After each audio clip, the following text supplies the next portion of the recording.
Hello বন্ধুরা, তোমরা কি তোমাদের আইডিতে অ্যাক্টিভ ফলোয়ার এবং রিচ এঙ্গেজমেন্ট বাড়াতে চাও? তাহলে চলে এসো আমার কমেন্ট বক্সে এবং একটি সুন্দর গঠনমূলক কমেন্ট করে দাও। তাহলে দেখো তোমার অ্যাক্টিভ ফলোয়ার এবং রিচ এঙ্গেজমেন্ট কেমন করে হু করে বেড়ে যাচ্ছে।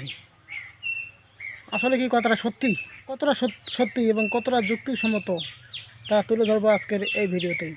তো হ্যালো বন্ধুরা, চলে এলাম আবারও একটি নতুন ভিডিও নিয়ে। তো আজকের ভিডিওতে কোনো হাসি মজা হবে না, আজকে কিছু সিরিয়াস কথা তুলে ধরবো তোমাদের সামনে।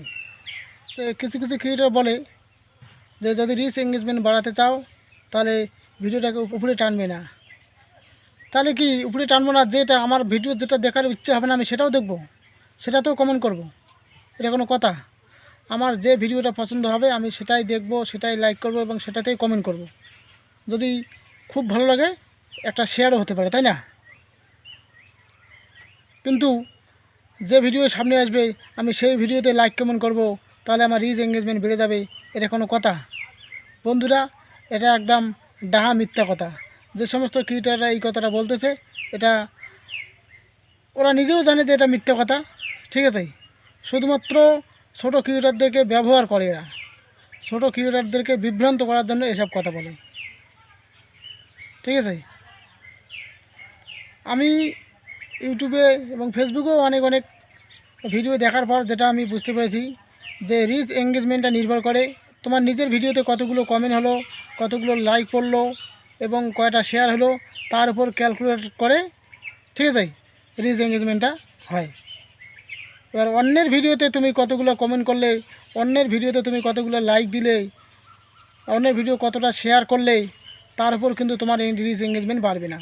অন্যের ভিডিওতে লাইক কমেন্ট শেয়ার করলে, যার ভিডিওতে লাইক কমেন্ট শেয়ার করা হবে তার এঙ্গেজমেন্ট রিচ বাড়বে, ঠিক আছে? তাহলে কি আমরা লাইক কমেন্ট শেয়ার করব না? অবশ্যই করব, কেন করব না? লাইক কমেন্ট শেয়ার অবশ্যই করতে হবে। তা বলে যা তা ভিডিও সামনে আসবে আমরা সেটার উপরেই লাইক কমেন্ট করব, এটা কিন্তু নয়, ঠিক আছে? আর একটা সবচেয়ে গুরুত্বপূর্ণ কথা যেটা হচ্ছে, কিছু কিছু ক্রিয়েটার বলে আর কি, যাদের মোটামুটি ধরো 15,000, 20,000, 25,000, 30,000 ফলোয়ার, এই সমস্ত ক্রিয়েটাররা নতুন ক্রিয়েটারদেরকে আর একটা বিভ্রান্ত করে। কেমন বিভ্রান্ত করে? আমার লাইভে এসো, আমার লাইভে এসে 10 জনকে শেয়ার করো, ঠিক আছে, 10টা গ্রুপে শেয়ার করো, আমি তোমাদেরকে ভালোবাসা দেবো এবং তোমাদের রিচ এঙ্গেজমেন্ট বাড়বে। এটা কিন্তু আর একটা ডাহা মিথ্যা কথা, ঠিক আছে? আমার যেটা সবচেয়ে মনে হয় যে কারো লাইভে গিয়ে ওই 10টা গ্রুপে শেয়ার করে একটা ফুল পাওয়ার আশায় না থেকেই নিজের ভিডিও ব্যাকগ্রাউন্ড সাউন্ড কোয়ালিটি এদিকে নজর দেওয়া উচিত, ঠিক আছে? কারণ লাইভে গিয়ে সময় নষ্ট না করে নিজের ভিডিওর দিকে নজর দেওয়া উচিত।